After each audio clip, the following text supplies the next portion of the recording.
Salam mahabbah kepada semua. Kita coba teruskan bincang-bincang pagi ini. Banyak isu ingin saya kongsikan, terutama apa yang berlaku di sekitar kita dan isu yang paling hangat yang berpanjangan sehingga telah menyibukkan bukan saja umat Islam tapi umat manusia sejagat, yaitu tentang konflik, perbalahan, pertikaian Israel Palestina, yang mana isu ini telah menjadi masalah besar dan persepsi yang berbagai, bahkan saling bercanggahan antara orang Arab, bukan Arab, Muslim, Arab, dan dunia sejagat. Isunya mesti ditentukan dari sudut definisi. Adakah konflik Israel dengan Palestina merupakan Israel dengan umat Islam atau Israel dengan umat Arab atau bagaimana? Terus tanah Palestina itu sendiri, satu Palestina dari utara ke selatan, dari timur ke barat, adakah milik orang Palestina atau milik orang Arab? Sedangkan yang diperdebatkan oleh umat Islam secara keseluruhan menyangkut Baitul Maqdis, yang mana ukurannya hanya sedikit berbanding dengan negara Palestina.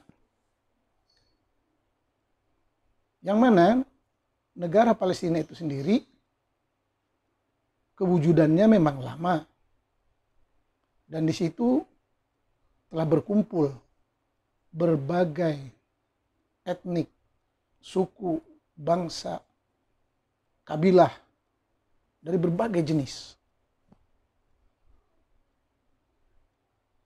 Jadi kalau kita baca sejarah Daulat Palestina, negara Palestina itu sendiri telah dihuni oleh berbagai kaum.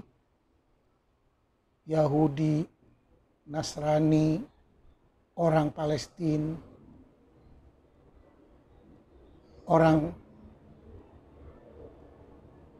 Duruz, Alawiyin, Syarkas, Arman, Akrod, dan banyak lagi bangsa di situ. Jadi negara Palestina itu persis sama dengan Indonesia, dihuni oleh berbagai kaum, keturunan, bangsa, etnik. Begitu juga dengan agama yang ada di situ.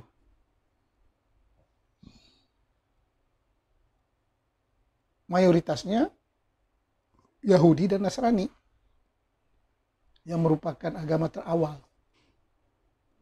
Justru kedatangan Islam ke situ pada zaman Umar bin Al-Khattab merupakan penjajahan Arab buat pertama kali. Penjajahan Arab. Jadi kalau kita merujuk kepada asal Arab, mereka datang dari Mekah. Sama dengan orang Arab dan agama Islam yang ada di Indonesia. Asal mereka adalah di kota Mekah. Satu kota kecil di sudut barat Arab Saudi hari ini. Itu asal Islam dan bangsa Arab Quraisy. Jadi Islam yang sampai ke seluruh dunia, termasuk ke Indonesia, disebarkan dengan cara jihad. Dengan cara jihad. Arti jihad itu perang, merampok, merampas, menjajah, menindas, menjual beli tawanan perang, merampas tanah, dan sebagainya atas nama agama, atas nama Allah, atas nama Islam, tanpa ada rasa bersalah atau berdosa. Dan kepercayaan ini, akidah ini, keyakinan ini ada dalam setiap agama. Jadi kalau orang Islam mempunyai keyakinan jihad atau perang suci, begitu juga dengan agama lain. Yahudi, Nasrani, Hindus punya keyakinan itu. Jadi kenapa jihad bisa dilaksanakan oleh umat Islam kapan saja, di mana saja, sedangkan orang lain, agama lain, kalau mau berjihad seperti umat Islam tidak boleh? Ini logika yang terbalik-balik. Seperti mana orang Islam memiliki keyakinan perang suci, begitu juga bangsa lain, agama lain ada keyakinan perang suci. Dan ini menjadi masalah besar apabila zaman bergeser dan berubah. Sebab zaman dulu saling menyerang, saling merancarkan peperangan, biasa. Tapi hari ini, setelah dunia makin maju, ada undang-undang,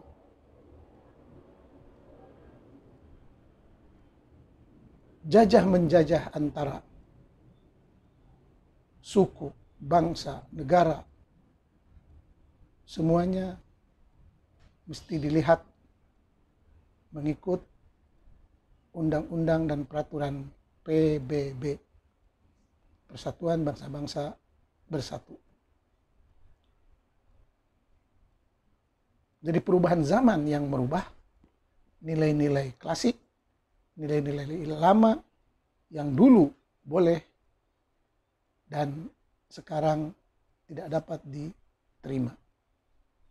Walau bagaimanapun, kepercayaan, keyakinan bahwa jihad itu mesti diadakan, dilancarkan sebagai rukun Islam,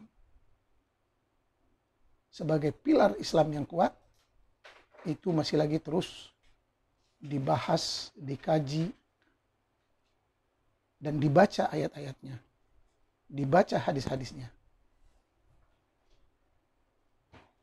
Seperti ayat wajahidu fillahi haqqa jihadihi, jahidu bi amwalikum wa anfusikum.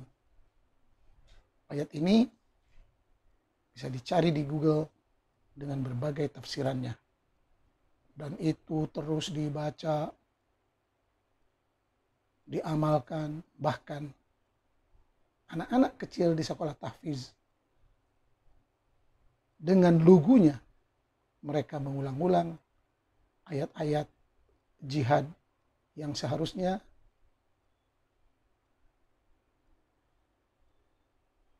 diberikan ayat-ayat ini terlebih dahulu, sabab nuzulnya, sabab kenapa ayat itu turun, sejarah di sebalik ayat itu turun, agar tidak keliru. Tapi kalau ayat-ayat Quran yang pada era dulu dibaca dengan cara bebas, ianya akan mengakibatkan dampak-dampak yang sangat berbahaya. Dan ini perlu kesadaran kita semua, terutama keluarga. Malangnya sampai ke hari ini, ayat-ayat jihad seperti jahidu, uqtulu, qatilu, dan banyak yang lainnya masih tetap dibaca, dijadikan amalan ibadah. Bayangkan seseorang mengharapkan surga dengan cara membunuh saudaranya sendiri. Ini sungguh keterlaluan, keyakinan yang sangat berbahaya. Padahal keyakinan yang sama ada dipraktekkan oleh aliran-aliran radikal yang lain.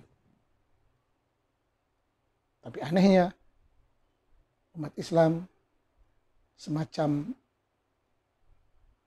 memandang sebelah mata atau pura-pura tidak tahu kalau orang lain bersikap radikal tidak boleh, kalau dia sendiri bersikap radikal ta'assub seperti biasa saja. Ini tidak boleh berlaku. Dunia makin maju, zaman makin canggih,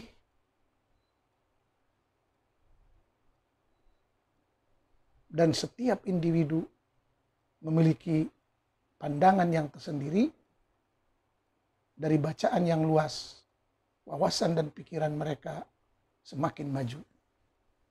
Oleh sebab itu, hari ini kita dengan mudah, kalau ada gejala-gejala menyimpang dan dipaparkan di medsos, secara otomatis para netizen, para pengkritik bereaksi dengan begitu keras sekali.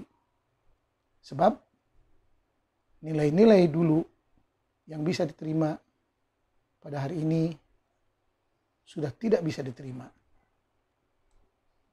Bukan hanya yang melibatkan peperangan, tapi nilai-nilai seperti kawin 1, 2, 3, 4. Dulu biasa, hari ini dicemooh. Mengawini anak di bawah umur 6 tahun, 9 tahun menjadi perdebatan, pertentangan yang sangat hebat. Dulu diterima, hari ini tidak bisa diterima. Begitu juga dengan tindakan kekerasan seorang suami terhadap istrinya, atau istri dianggap sebagai hamba, budak. Hari ini tidak bisa diterima. Begitulah seterusnya. Jadi kembali kepada isu Palestina. Adakah negara Palestina itu hanya milik orang Palestina atau milik para penduduk yang ada di situ?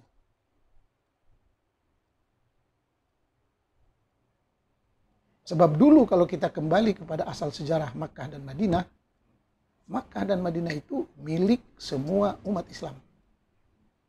Dan tidak boleh diklaim oleh negara manapun. Ianya merupakan milik bersama dan hak bersama. Tapi setelah zaman berubah dan Makkah dan Madinah ada di dalam penguasaan Arab Saudi, segalanya diatur oleh Arab Saudi. Bahkan Mekah dan Madinah menjadi milik Arab Saudi. Keuntungan dari haji dan umroh dan wisata religi yang lainnya hanya untuk kepentingan Saudi. Ini mesti dikoreksi, dikaji ulang. Kenapa tempat-tempat yang dulunya merupakan hak bersama umat Islam tiba-tiba bertukar menjadi milik suatu negara?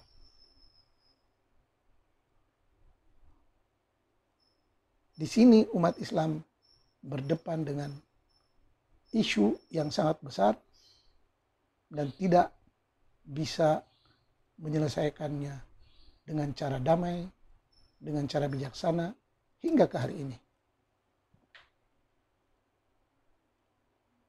Bahkan kalau kita kembali kepada dokumen asal, yaitu Al-Quran, yang merupakan buku rujukan utama, Undang-Undang Dasar Umat Islam, Perlembagaan Umat Islam. Al-Quranul Karim jelas kepemilikan Baitul Maqdis adalah untuk Bani Israel. Quran yang menjelaskan, bukan saya. Bisa dicari ayatnya. Ya Bani Israel, udkhulul ardal muqaddasata allati kataballahu alaikum. Wahai Bani Israel, masuklah kamu tanah yang suci yang telah Allah janjikan. Jadi kalau ada sesiapa yang mempertikaikan, mempermasalahkan ayat ini, otomatis kalau menurut hukum Islam dia adalah kafir murtad. Bahkan kalau secara terang-terang melawan dalil itu, berhak kepada siapa saja di antara umat Islam untuk menangkap orang tersebut dan membunuhnya secara hukum Islam. Begitulah kejamnya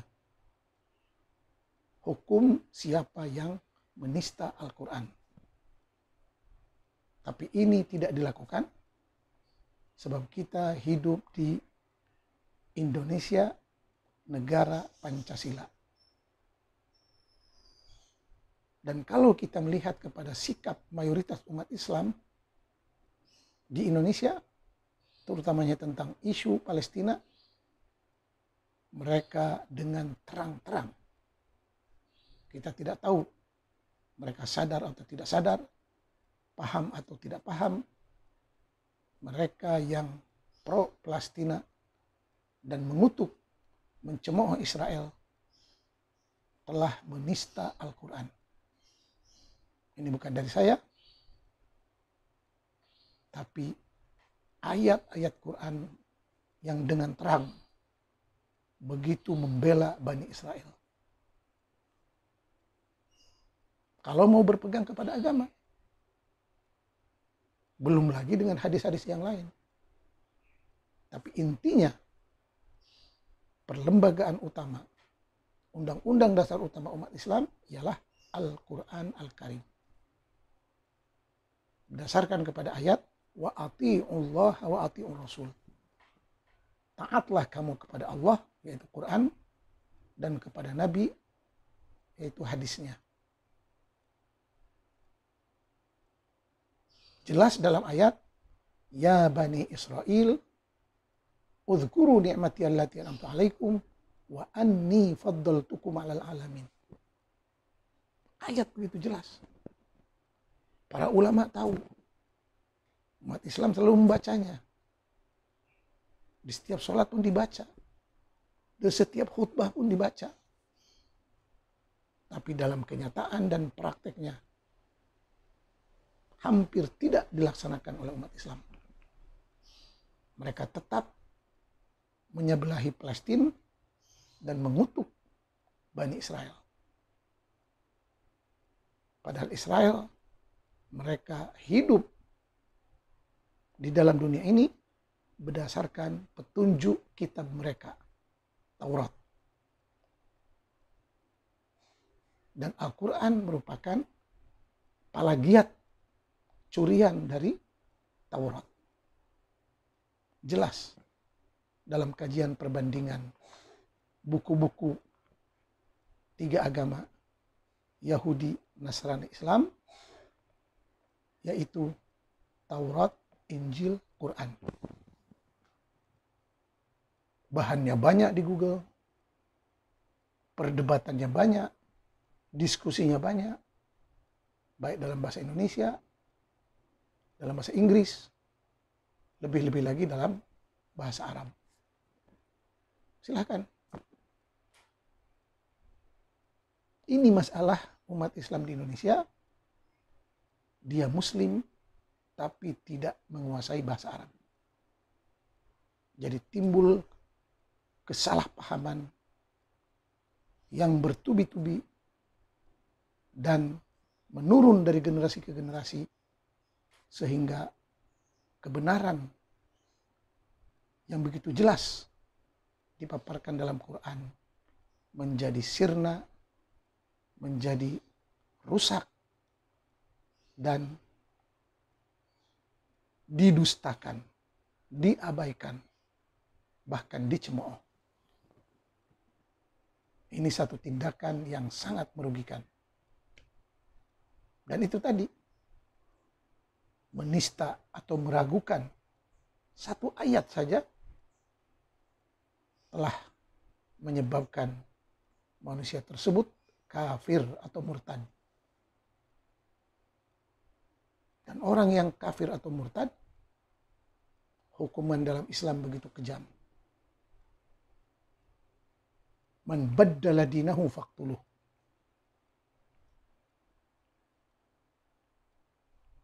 Orang yang menukar keyakinannya hendaklah dibunuh. Begitu umum.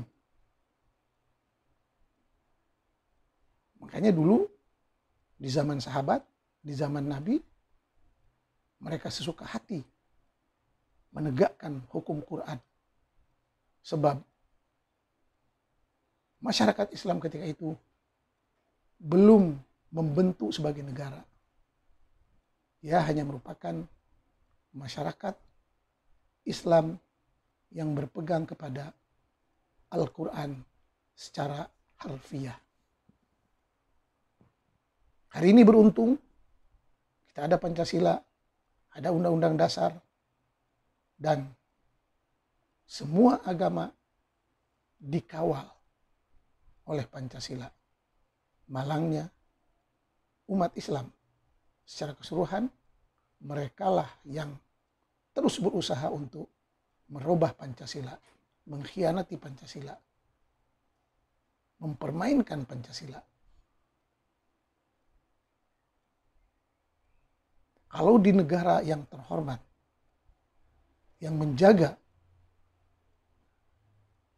perlembagaan negara, menista perlembagaan negara, akan terus ditangkap. Tapi karena kita mayoritas Muslim, maka yang mayoritas ini seakan-akan bisa bertindak sesuka hati. Mencela, mencemooh, meremehkan, menista dengan tidak ada tindakan apapun ke atas mereka. Dan hal ini telah menyebabkan kecemburuan dan ketidaknyamanan di dalam Republik Indonesia. Perkara ini tidak boleh dibiarkan begitu saja, melainkan kesadaran dan pendidikan yang berterusan, terutama tentang penghayatan Pancasila, perlu diadakan kembali kalau mau menciptakan satu Indonesia, satu bangsa, agar kita maju, saling mendukung, penuh kesepahaman, dan kepercayaan sesama bangsa Indonesia. Kalau tidak, bangsa dan negara akan berada terus dalam krisis, konflik, dan kesalahpahaman. Padahal dasar-dasar negara begitu jelas, tapi umat mayoritas ini terus bermain dan mempermainkan undang-undang dasar dengan tidak ada tindakan yang tegas dari pihak berwajib, pihak berkuasa. Sebab pihak berkuasa itu sendiri kebanyakannya dari kaum mayoritas. Tapi zaman terus berubah. Dinamika politik terus berubah. Bayangkan, kalau satu hari nanti ditakdirkan non-muslim yang berkuasa, apa yang akan terjadi? Maka seharusnya kita memiliki kesadaran untuk menegakkan keadilan dan persepahaman hak dan tanggung jawab setiap warga negara Indonesia adalah sama di mata Pancasila. Memang Pancasila hanya untuk Indonesia, sebab kalau di Arab, contoh Arab Saudi, di sana hanya ada satu bangsa Saudi, bangsa Arab, dan tidak ada kaum lain, agama lain yang hidup di sana. Tapi di sini, di Indonesia, kita hidup berbagai bangsa, keturunan, etnik, suku, berbagai bahasa, berbagai agama. Maka kalau tidak ada satu payung yang besar yang menaungi perbedaan-perbedaan ini, maka konflik dan perdebatan, pertikaian antara agama akan terus berlaku, yang akan membawa peperangan, perang saudara yang akan menghancurkan bangsa dan negara Indonesia. Inilah yang berlaku kepada Palestina, di mana tiap-tiap agama, tiap-tiap suku, tiap-tiap bangsa merasa dirinya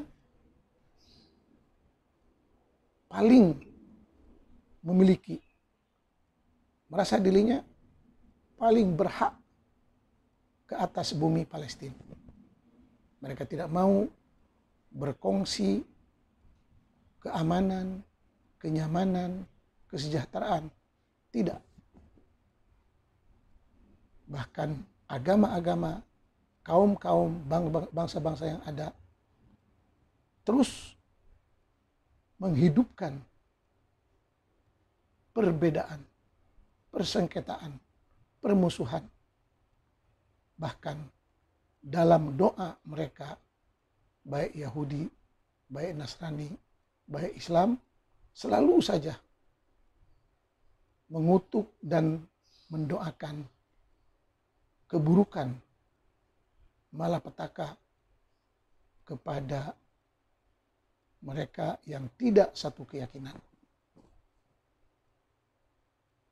Dan ini terjadi di Indonesia. Setiap sholat, di setiap sholat, secara berjamaah maupun individu, mereka hanya mendoakan kebaikan untuk muslimin muslimat, mukminin mukminat, hanya untuk orang muslim. Sedangkan non muslim banyak dikutuk dan didoakan kecelakaan agar mereka musnah. Padahal kita ada dalam satu negara, satu kapal, satu bangsa Indonesia. Sampai begitu sekali agama telah menjadi penghalang dan benalu kepada peri kemanusiaan, kepada cinta sesama manusia. Dan orang yang berakal sehat akan menentang kelakuan, perilaku, tindakan yang menyimpang ini, yang zalim, yang berat sebelah.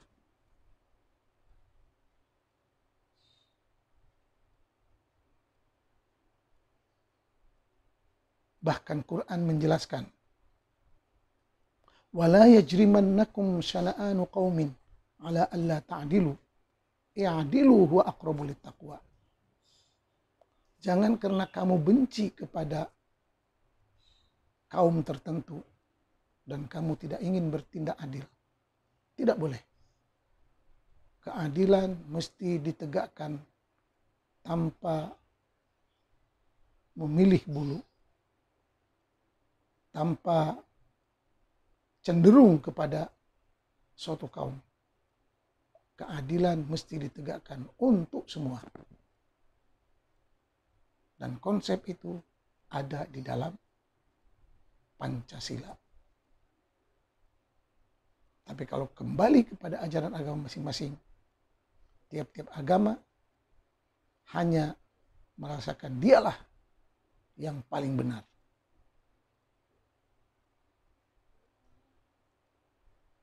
Sedangkan pemahaman itu kalau hanya untuk pegangan individu, boleh. Tapi untuk hidup bersama, bekerja bersama, bernaung bersama, membangun negara bersama, konsep itu tidak sesuai. Dan mesti ada payung dan nilai-nilai yang menyatukan bangsa-bangsa dan agama-agama yang berbeda ini.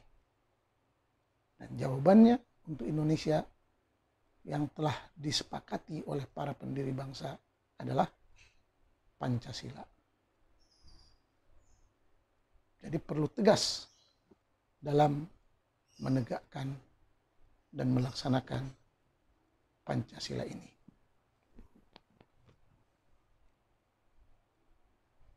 Maka apabila konflik Palestina berlanjutan sampai ke tahun 1948,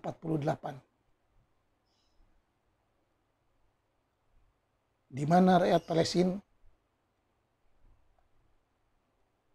diberikan pilihan antara ingin bergabung dengan bangsa Israel atau mempunyai kawasan tersendiri atau bergabung dengan kepemimpinan yang telah dipilih oleh mereka sendiri.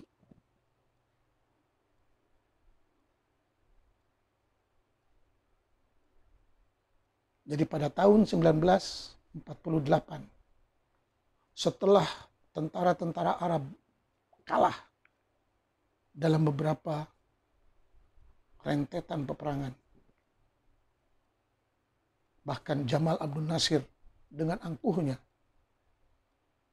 dia berpidato,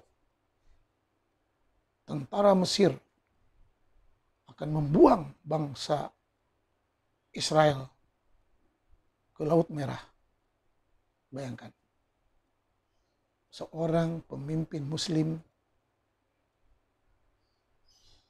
mengeluarkan kata-kata yang sombong. Semua Bani Israel akan dibuang ke Laut Merah. Dia tidak berpikir ada kanak-kanak, ada wanita, tapi dia melihat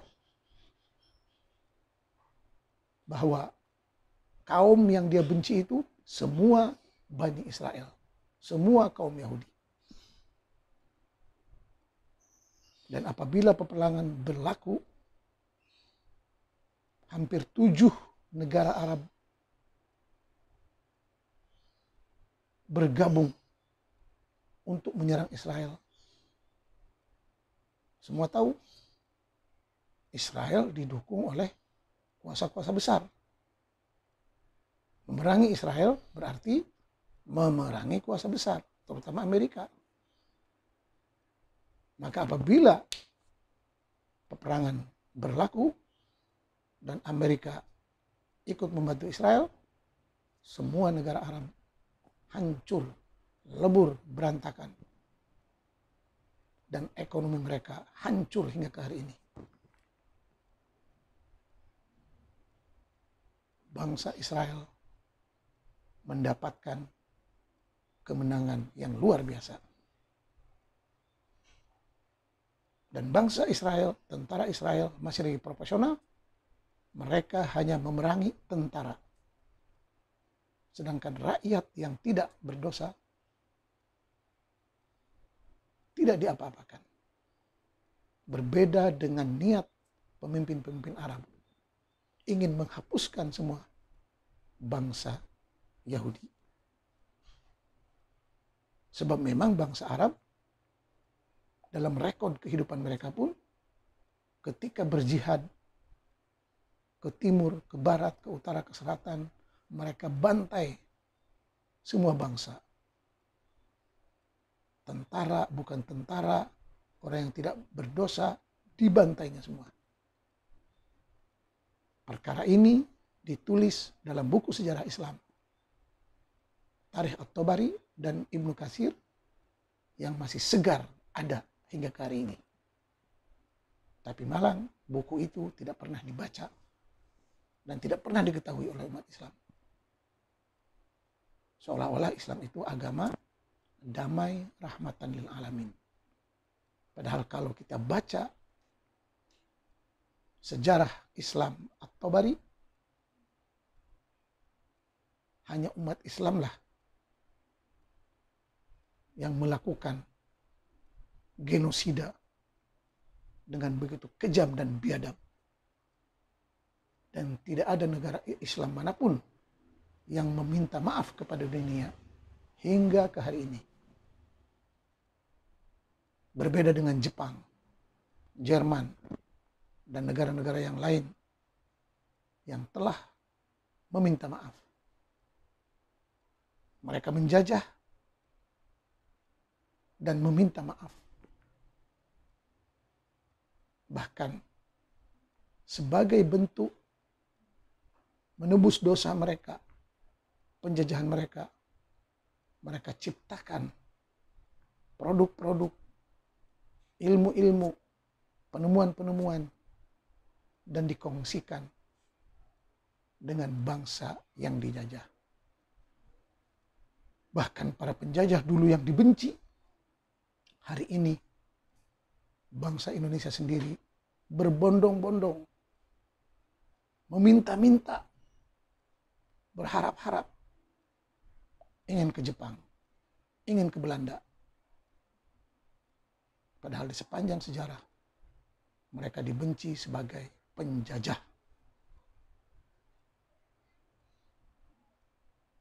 Bahkan Indonesia kalau masih ada dalam genggaman Belanda atau Jepang, mungkin kita akan jauh lebih maju. Sebab terbukti hari ini penjajahan Jepang ataupun Belanda bukan lagi berbentuk militer, tapi berbentuk produk-produk yang sangat berguna dan bermanfaat. Mobil, motor, telepon, teknologi yang lainnya. Itu dihasilkan oleh para penjajah yang baik dan bermanfaat. Oleh sebab itu, penjajahan itu mesti dilihat dari sudut manfaat dan madarat, kebaikan dan keburukan. Bukan semua penjajah membawa keburukan. Tapi yang jelas, penjajahan Arab dan Islam sangat tidak menguntungkan. Sampai ke hari ini, umat Islam terus dibodohi dengan ajaran-ajaran yang tidak jelas, yang penuh khurafat. Sehingga akal pikiran umat Islam terganggu dan menjadi bantut. Tidak bisa berpikir dengan baik, tidak bisa berinovasi, dan tidak bisa berkreativitas. Yang ada hanya pasrah kepada takdir. Sebab itu sebagian dari rukun iman.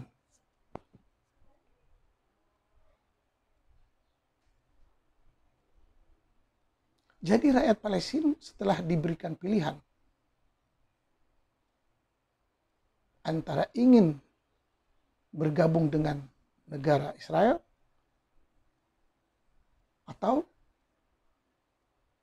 memiliki negara mereka sendiri dengan kepemimpinan mereka sendiri, maka mayoritas bangsa Palestina Muslim ikut dengan pimpinan Israel. Dan mereka yang mengikut Israel diperlakukan persis seperti bangsa Israel yang lain, yang datang dari Eropa, yang datang dari negara-negara Arab. Ada Bani Israel, ada orang Yahudi dari Irak, dari Iran, dari Mesir, dari Saudi, dari Yaman. Semua mereka bergabung di satu tempat yang bernama Israel.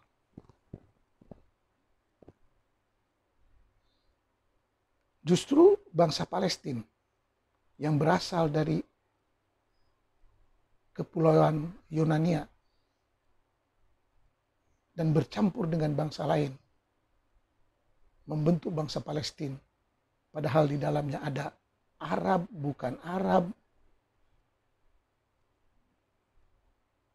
ada bangsa Sarkas, bangsa Persia, bangsa Yunani, dan sebagainya.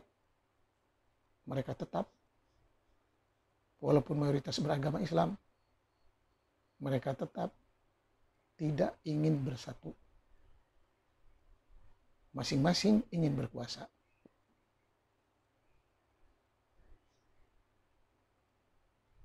Akhirnya, Palestina terbagi kepada 3 bagian. Palestina yang ikut Israel, hidup aman, nyaman, damai, sejahtera, kaya raya, bahagia. Palestina yang pecah dari Palestina yang ingin membangun negara, dan setelah diadakan pemilihan umum berpecah kepada 2 bagian besar, Fatah dengan Hamas. Palestina Fatah berpikiran liberal, ingin hidup, ingin berdamai. Sementara Palestina Hamas tidak ingin berdamai dan ingin terus berperang, ingin merampas semula negara Palestina yang asal, padahal mereka telah kalah perang berkali-kali. Di samping banyak rakyat Palestina yang telah meninggalkan tanahnya sendiri dan pindah ke Amerika, Eropa, ke Qatar, ke Turkiya, sehingga tanah asal mereka itu telah dikosongkan. Dan muncullah istilah sya'bun bila ard wa ardun bila sya'b. Negara tanpa bangsa dan bangsa tanpa negara.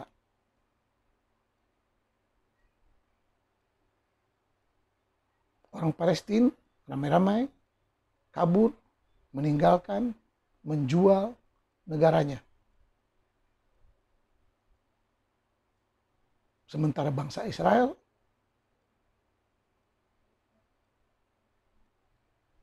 mereka berkumpul, bersatu padu dengan tekad yang sama, walaupun berbeda ras, suku, bangsa, tapi bersatu atas nama Israel dan membentuk negara Israel yang kaya raya. Hanya dalam waktu 70 tahun, Israel yang merupakan berbagai bangsa dan agama telah bersatu membangun, menciptakan sebuah negara yang hebat, yang maju dalam semua bidang kehidupan. Sains, teknologi, budaya, seni, ekonomi, dan sebagainya, dan sebagainya. Sedangkan dalam waktu yang sama 70 tahun, Palestina, negara Palestina, bangsa Palestina terus mundur, terpuruk, hancur berantakan. Karena ideologi yang mereka pegang adalah ideologi Islam Arab Badawi yang menganjurkan umatnya untuk kembali ke belakang 1500 tahun.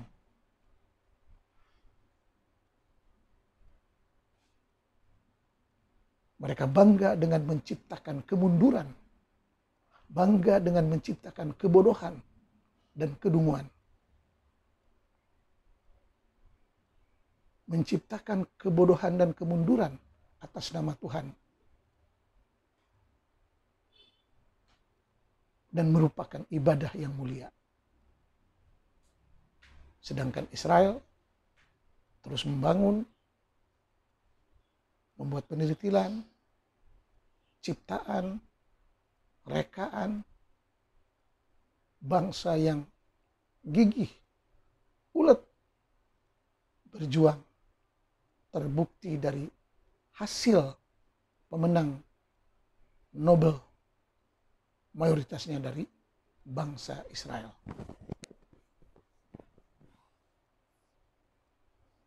Dan ini saya ingat kepada ayat dalam Quran. Fas'alu ahla dzikri in kuntum la ta'lamun. Ayat itu sedang menceritakan tentang kehebatan ilmuwan Bani Israel.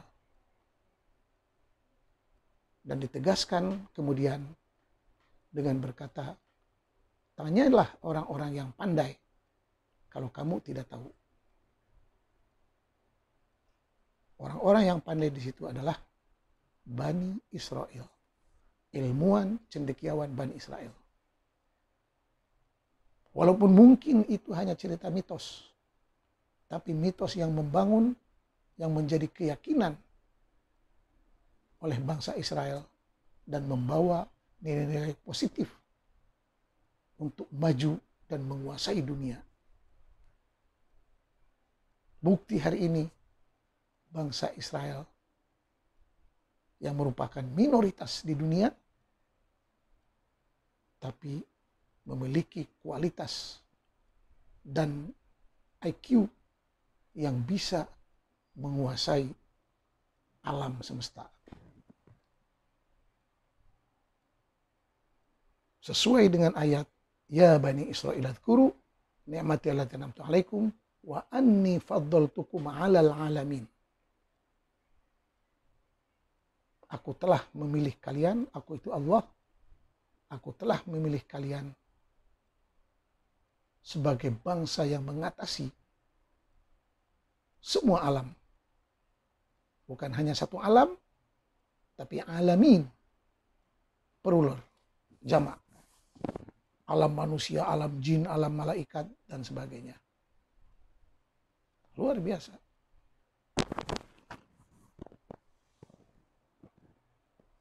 Mungkin itu mitos. Mungkin itu karangan mereka. Dan kalau karangan mereka, mereka telah menjalankan apa yang mereka angan-angan, apa yang mereka mimpikan dengan sungguh-sungguh. Kita di Nusantara yang telah memiliki peninggalan sejarah yang begitu hebat dalam bentuk bangunan candi-candi yang megah. Tapi itu semuanya dinafikan, didustakan, dibuang. Dan umat Islam berpaling dengan memilih ajaran dan budaya Arab Badawi yang primitif. Sebab kejahilan dan kebodohan bangsa Indonesia dalam memahami, mengetahui ajaran dan budayanya sendiri.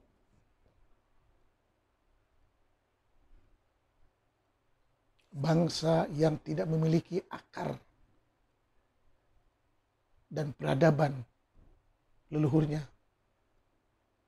akan kehilangan jati diri dan identitas. Dan ini nyata sekali. Hampir mayoritas umat Islam Indonesia, padahal ada bangsa Jawa, bangsa Bugis, bangsa Sunda, bangsa Aceh, dan lain-lain, mereka tidak pernah menggunakan nama anak-anak mereka dalam bahasa daerah masing-masing. Tapi semuanya menggunakan nama-nama penjajah Arab. Secara sadar atau tidak sadar. Sebagai contoh, saya orang Sunda, seharusnya nama saya dalam bahasa Sunda. Begitu juga dengan bangsa lain. Tapi karena kami terlahir dari keluarga yang already Muslim, maka tidak dapat dihindari. Orang tua kami memberi nama dalam bahasa Arab. Katanya itu bahasa Islam. Sama juga seperti saya. Meneruskan ajaran penjajah ini. Dan saya ingatkan kepada anak-anak. Kalian dari suku Melayu dan suku Sunda wajib mengetahui budaya leluhur kalian. Bahan banyak di Google, bisa dicari. Semuanya sudah sekolah. Ilmu yang didapati oleh usaha dan jerih payah sendiri jauh lebih baik dan lebih berkesan daripada ilmu yang diberikan secara cuma-cuma, secara gratis. Saya berikan kebebasan ini kepada anak-anak saya. Dan saya sendiri tidak pernah diajarkan budaya Sunda. Melainkan rasa kesadaran bahwa saya mesti memiliki jati diri yang jelas. Agar identitas dan sejarah kewujudan saya dalam dunia ini jelas. Baru saya merasa bangga bahwa di sana ada yang namanya Sundaland, kerajaan Sunda, Pajajaran, dan lain-lain yang memberikan kebanggaan yang tersendiri dan memberikan semangat untuk hidup dan bertarung dengan bangsa lain. Maka jangan pernah kita melupakan ajaran leluhur, budaya leluhur, agar tidak terputus jati diri dan memiliki identitas yang jelas. Selagi kita hidup, teruskan perjuangan